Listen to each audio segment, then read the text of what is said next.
Pengakuan Dinar Candy dimanfaatkan Nikita Mirzani hingga mau adu tinju. Dinar Candy mengungkapkan fakta jika ia dimanfaatkan Nikita Mirzani sehingga bersedia menerima tantangan adu tinju di atas ring.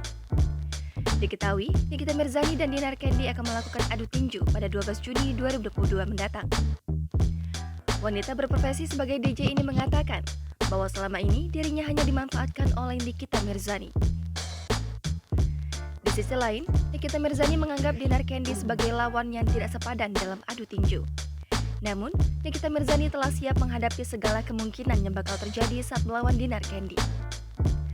Artis Nikita Mirzani ini pun menyatakan siap menerima risiko luka dan memar setelah beradu tinju dengan Dinar Candy. Bahkan, Nikita Mirzani telah asuransikan tubuhnya jelang adu tinju dengan Dinar Candy. Nikita Mirzani dan Dinar Candy akan melakukan adu tinju pada 12 Juni 2022. Pemain film Nenek Gayung ini telah menerima risiko yang terjadi pada tubuhnya setelah bertanding tinju dengan Dinar Candy. Ibu tiga anak ini mengatakan, kemungkinan dirinya akan terluka itu sudah menjadi risiko dalam pertandingan tinju.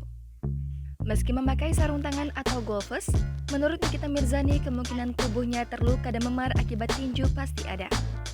Nikita Mirzani pun menyinggung kemungkinan besar bagian wajahnya yakni hidung yang nantinya akan terkena pukulan tinju. Meski begitu, Nikita Mirzani mengaku tak khawatir jika wajahnya terluka akibat adu tinju. Pasalnya, Nikita Mirzani menyebut pihak penyelenggara menyiapkan tim medis termasuk dokter kecantikan. Dan secara belak-belakan, artis 36 tahun ini mengungkapkan bahwa ia telah mengasuransikan tubuhnya. Akan tetapi, pemain komik 8 ini tidak menyebut bagian tubuh mana saja yang telah diasuransikan.